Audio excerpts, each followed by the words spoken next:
Baik, Assalamualaikum, salam sejahtera, salam GBN, salam Malaysia dan salam kuasa ketiga. Ya, jadi untuk live hari ini saya hendak menjawab satu soalan daripada seorang penonton, iaitu benarkah kerajaan goyang dan mungkinkah PRN diadakan serentak dengan PRK, iaitu pilihan raya kecil, seandainya ramai MP lompat parti. Baik, saya jelaskan pertama dengan benarkah kerajaan goyang. Okey. Baik, betul atau tidak ada MP yang akhirnya akan lompat dan sebagainya, itu bukan urusan saya, sebab saya tak terlibat, saya tak tahu dan sebagainya. Tetapi dah lama dulu saya jelaskan, berdasarkan situasi di dalam UMNO, saya jangka memang akan berlaku peristiwa ramai MP lompat parti keluar UMNO lebih dari 10. Itu jangkaan saya, dan benda ni saya dah cerita lama bagi mereka yang dah lama dengan saya. Ya, jika audio jelas boleh maklum kepada saya ya. Jadi benda ni saya dah lama, sama ada saya ada maklumat ke apa, itu perkara peribadilah.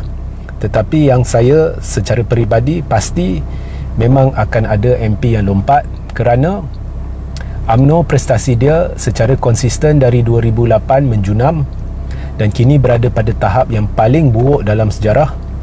Malah presiden parti itu dia sendiri hampir kalah dalam kerusi yang ditandinginya sendiri, hanya menang majoriti 300 lebih. Maknanya penolakan besar-besaran Melayu Islam terhadap UMNO ni, salah satu punca dia ialah presiden, tetapi presiden tidak ingin memikul tanggungjawab dan letak jawatan. Sebaliknya, dia telah bermaharaja lela, dia memporak-perandakan politik negara, dia berkomplot bersubahat untuk menumbangkan dua kerajaan, ya. Dan selepas itu dia memperdaya Yang di-Pertuan Agong berhubung sokongan terhadap Anwar, menyebabkan Anwar naik sebagai Perdana Menteri, walaupun sebenarnya tidak ada sokongan MP-MP UMNO dan BN. Macam-macam penipuan, ya. Dia bersumpah demi Allah dia tidak akan kerjasama dengan Anwar dan DAP, itu pun dia kencing. Kemudian dia jadikan UMNO pentas perjuangan peribadi, bukan lagi pentas perjuangan maruah agama, bangsa dan negara, hanya kerana dia hendak lepaskan Tengku. Dia berlaku sebagai diktator dalam UMNO. Dia melanggar perlembagaan UMNO untuk kekal sebagai presiden. Dia dapat bantuan seorang menteri yang juga menyalahgunakan kuasa, ya, menteri di dalam kabinet UMNO menyalahgunakan kuasa untuk membantu dia kekal sebagai presiden UMNO.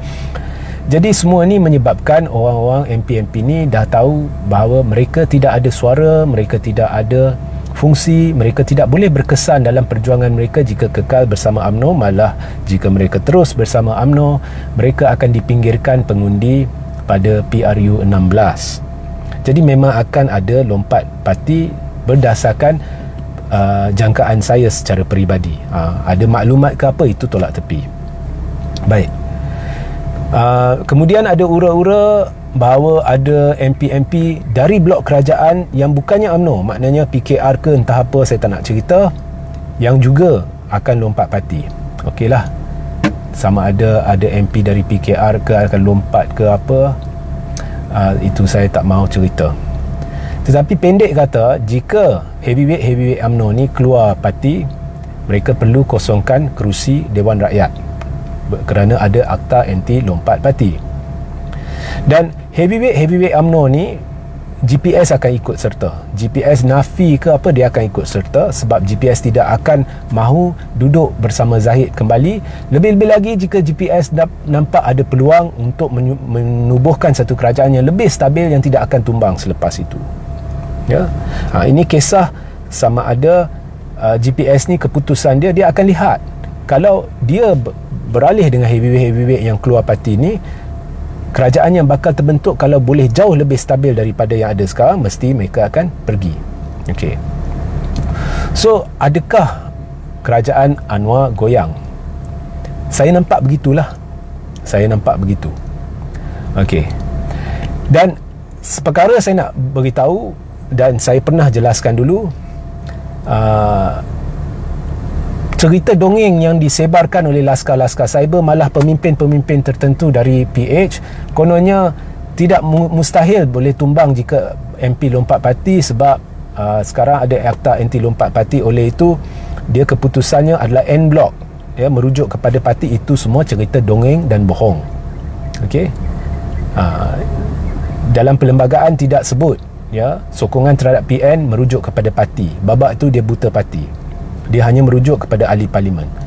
Jadi ahli parlimen ni dia tarik sokongan daripada Anwar dan kemudian lompat parti. Sekalipun dia perlu kosongkan kerusi, asalkan dia dah tarik sokongan dan terbukti Anwar tidak cukup majoriti, menurut perlembagaan Anwar perlu menghadap Yang di-Pertuan Agong dan letak jawatan. Atau Anwar ada option, dia boleh nasihatkan Agong untuk bubar parlimen, tetapi Agong boleh pilih untuk tidak menurut nasihat itu, maka Anwar kena letak jawatan.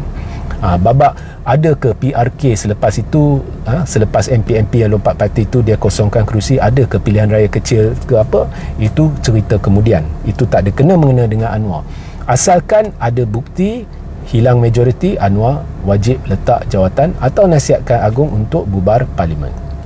So jadi kalau saya Anwar, saya akan nasihatkan Agong untuk bubar parlimen, sebab kita tahulah perangai Anwar. Takkan dia nak duduk lihat seorang Agong pilih seorang Perdana Menteri baru lagi dalam penggal yang sama. Lebih baik Anwar cuba nasib kembali dalam PRU. Jadi saya jangka dia akan nasihat Agong untuk bubar parlimen. Tapi Agong boleh pilih, tak mau bubar. Tak mau bubar, kita cari Perdana Menteri baru. Okey. So ini sekaligus menjawab persoalan, adakah PRK serentak dengan PRN. Jadi saya fikir jika ada MP-MP yang ingin lompat tu, dah bertekad nak lompat, dah tak boleh nak kata apa, dah tak boleh nak ubah fikiran lagi, maka lebih baik buat sebegitu rupa supaya PRN serentak dengan PRK. Ini akan menjimatkan kos perbelanjaan bagi management untuk pilihan raya. Dan ini sekaligus akan menimbulkan suasana PRU kecil, sebab ada pilihan raya negeri, ada pilihan raya kawasan parlimen. Jadi ini akan menimbulkan suasana pilihan raya umum. Dan bila ada suasana pilihan raya umum, tak kiralah PRK serentak ke tidak serentak, atau dia buat PRN dulu kemudian selepas PRN buat PRK, atau buat PRK dulu kemudian selepas tu buat PRN. Bila nampak ada pilihan raya yang mirip PRU ni, ramai akan keluar mengundi. So itulah sebagai menjawab persoalan kepada seorang penonton yang telah bertanya, adakah kerajaan Anwar goyang dan bolehkah PRN dilakukan serentak dengan PRK? Jawabnya boleh.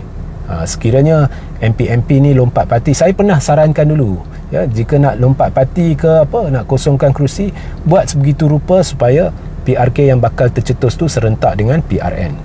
Tetapi jika terlalu ramai MP lompat parti, atau jika sebelum PRN MP lompat parti, kemudian GPS contohnya tarik sokongan dan terbukti Anwar hilang majoriti, PRK tu tetap berjalan, tetapi Anwar wajib menghadap Agong dan letak jawatan. Ada PRK ke tak ada PRK, Anwar tak boleh tunggu. Sekali dah terbukti dia tidak ada majoriti, dia perlu letak jawatan. So itu jawapannya. Sehingga kita berjumpa di lain masa. Assalamualaikum, salam sejahtera, salam GBN, salam Malaysia dan salam kuasa ketiga.